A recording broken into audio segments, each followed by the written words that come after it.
The night is quiet, but it carries a weight heavier than silence. A storm builds above the towers of Nevermore, the kind of storm that does not just bring rain, but secrets long buried. A raven takes flight, its wings cutting through the sky as if warning of something unseen, something inevitable. And beneath that storm, in the shadows of the academy, a name whispers through the halls like a ghost refusing to stay hidden. Ophelia, the camera drifts over Nevermore Academy, its windows glowing faintly under the storm clouds, each light flickering like a fragile candle struggling against the dark. Students move through the halls, their footsteps echoing, their laughter fading too quickly, replaced by uneasy silence. The walls seem to lean closer, heavy with secrets, as if they too are listening for the name that keeps returning like an echo from the past. Wednesday walks slowly across the courtyard, her black coat trailing behind her, her gaze sharp and unflinching. She feels the storm before anyone else does. For her, silence is not peace. It is the sound of something waiting. A library door creaks open and dust swirls through the air, disturbed by a presence that does not belong. Ancient books rest on wooden shelves, their spines cracked with age, their secrets waiting to be claimed. One book in particular lies out of place, a black cover marked with a single name scratched into its surface. Fingers, pale and steady, reach for it, tracing the name as if it carries a memory older than time. Ophelia. The pages flip themselves open as though eager to speak. But the words refuse to form, blurring into shadows. A face is never shown. Only a glimpse of motion, a whisper of breath, a suggestion that something or someone has returned. The storm outside breaks into thunder, lightning striking so close that the academy windows shudder. Students gasp, but Wednesday does not flinch. She stands by her window, watching the night as if it has written a message meant only for her. Her eyes narrow, unshaken by fear, sharpened instead by curiosity. She knows what others refuse to admit. Storms do not arrive without a reason. Somewhere in that thunder is a warning. Somewhere in that lightning is a signal. And somewhere in the dark, a shadow watches her in silence. The camera cuts to the hallways at night, empty but alive with sound. A door slams without a hand to close it. Candles flicker, though there is no wind. A reflection moves across the glass, but one turn to face it, nothing stands there. The tension grows heavier, pressing down on the walls, seeping into every corner of Nevermore. Then a whisper fades at first, then sharper, filling the screen like a secret that cannot be ignored. Ophelia. The name is spoken as if by many voices at once, weaving into the thunder, sliding into the silence. For a moment, everything freezes. And in that pause, it becomes clear. Wednesday is no longer the only one carrying the darkness of Nevermore. The night deepens. But with it comes a pull, as though the air itself has thickened into something almost alive. Nevermore does not sleep easily. Doors creak open without hands to push them. Staircases echo as though carrying invisible footsteps, and the portraits on the walls seem to glance sideways when no one is looking. Beneath the surface, there is movement, subtle, creeping, like roots twisting in soil.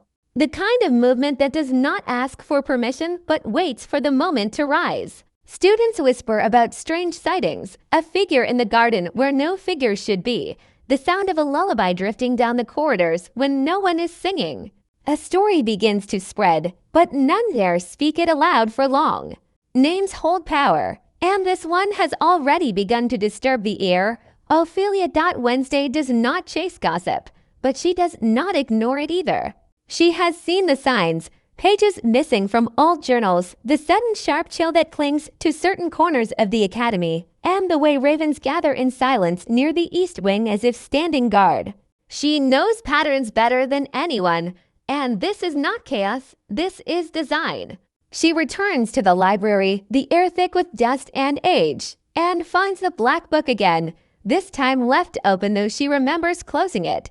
The ink has shifted, words crawling across the page like living shadows, forming sentences that read as warnings, but also invitations. Blood remembers. Shadows return. She waits. Wednesday does not blink. The book is not asking to be read. It is demanding to be understood. Far away, in a part of the academy no one visits after dusk, a door groans open into an abandoned dormitory.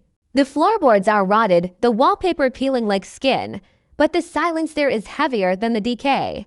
On the bed lies a broken mirror, shards scattered like frozen screams, reflecting fragments of something that should not exist. One shard shows a pale hand moving, though no one is near. Another shows a dark cloak shifting, though the room is still. And in the largest shard of all, for only a second, a pair of eyes glow faintly, cold, haunting, and aware. They vanish before they can be seen fully, but the damage is done. Whoever looks into the shard carries that image in their mind forever. Storms continue to roll across Nevermore, but it is not the thunder that unsettles the students. It is the silence between each strike, as if something is listening, waiting for them to speak so it can answer. Enid finds herself restless, pacing in her room, hearing faint tapping at the window only to see nothing but ravens staring in unison. Xavier sketches without realizing, his hand moving faster than thought, drawing symbols he swears he has never seen before yet feels older than the school itself. Bianca dreams of drowning, her reflection shifting in water to show a face that is not her own. Everyone feels it, but no one speaks it aloud. The whispers grow stronger. The name is not just spoken now. It is etched into stone, appearing across the courtyard wall in letters black as ash. Students gather in shock, but by morning it is gone, the wall bare again, as if the night itself erased it. Fear spreads, but Wednesday does not bow to fear. She writes the name herself, presses it onto paper, studies its shape, as if willing it to confess its meaning. Ophelia. It is not just a name, it is a presence. It belongs to someone who has waited in silence for far too long. And now that silence has begun to break, the final image of the section lingers on a candlelit hallway. Its flames trembling though no draft moves. The camera follows the flicker down the passage until it stops at the base of an old door. A single word appears, carved by an unseen hand as the sound of metal scrapes against wood. Slow, deliberate, final. The name burns across the screen once again, Ophelia. And this time, the whisper that follows does not come from many voices, but from one. A voice colder, sharper, and far too close. The night has become a living thing coiling around, never more like a serpent. What once felt like shadows now feels like eyes, watching, studying, waiting. Wednesday walks through the courtyard, her footsteps steady, but her mind sharpening into a blade.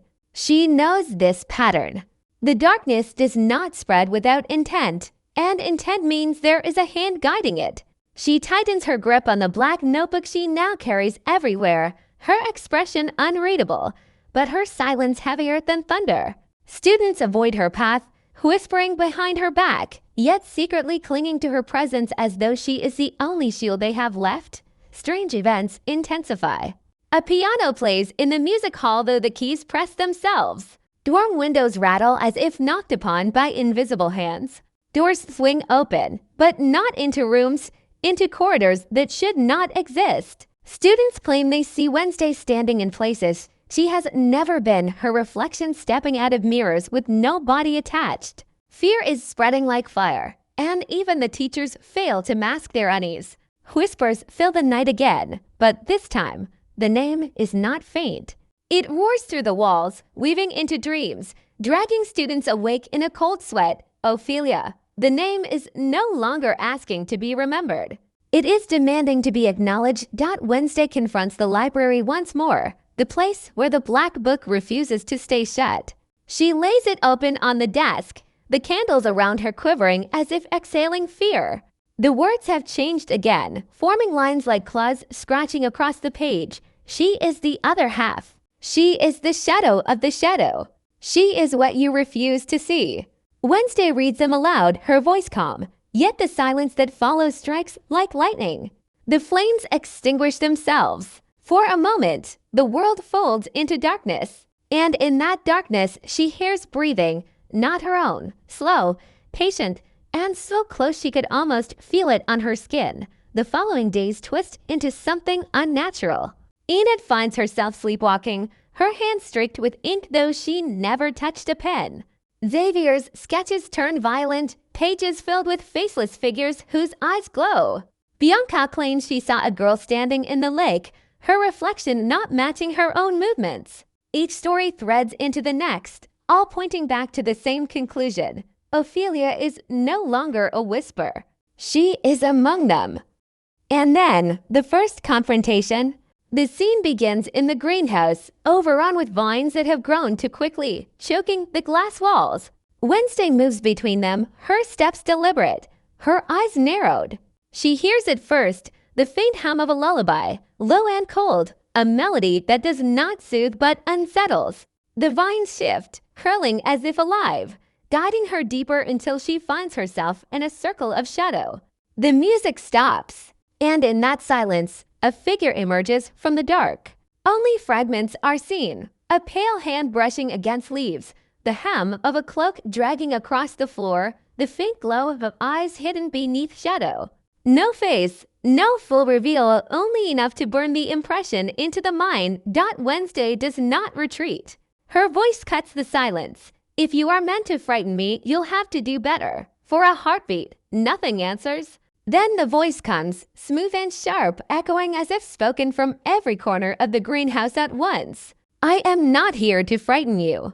I am here to finish what you began. The vine snaps shut behind Wednesday, locking her inside, the storm raging against the glass walls. For the first time, she tilts her head, curiosity breaking through her usual mask of indifference. This is no ghost, no rumor. This is flesh, blood, and power. And as the figure fades back into shadow, leaving only the whisper of her name clinging to the air, Wednesday realizes the truth. Ophelia has chosen her. The camera lingers on Wednesday's face. The faintest flicker of a smile at the corner of her lips, not of joy, but of challenge. A storm may have arrived, but storms, after all, are just puzzles waiting to be solved. The storm does not pass. It lingers, boiling above Nevermore as if the sky itself refuses to release its fury. The academy becomes a vessel of unease, windows trembling, doors bending, floors groaning under the pressure of something that should not be contained. Students move like shadows themselves, whispering in corners, avoiding the hallways after dark. The name has grown heavier, no longer just a word, but a force that clings to the air, Ophelia, every time it is spoken. The walls seem to lean closer, listening, feeding on the sound. Wednesday knows the pattern now. This is not chaos. This is not random. It is a design, a performance carefully staged, with her as the unwilling audience, or perhaps the chosen participant. She follows the trail of signs, claw-like markings carved into the stone staircases, mirrors covered in cracks that spread like veins, symbols drawn in ash across classroom floors. Each one pulls her deeper into the labyrinth Ophelia has created. Every answer opens another door. Every door leads further into the dark. The academy shifts around her. Hallways stretch longer than they should. Doors open into rooms that vanish when entered. The familiar becomes strange, and the strange becomes unbearable. She keeps moving, her black notebook clenched tightly, her steps unfaltering. Where others see fear, she sees patterns. Where others see ghosts, she sees motives. And yet, even she feels it, the weight of being followed, not by footsteps, but by intention. The kind of presence that cannot be shaken, because it has chosen not to be. A moment shatters the silence. Enid screams from the east wing. Wednesday runs, her boots striking the floor like a drumbeat. The hallway lights burst one by one as she passes, plunging the space into strobing flashes of dark and light. Enid stands trembling, her hands covered in black ash, the walls around her smeared with the same word again and again, Ophelia. Her voice breaks as she whispers, "She was here." But before Wednesday can respond, a gust of air slams the windows open, the candles extinguish, and the voice fills the hall, cold, close. "I am still here."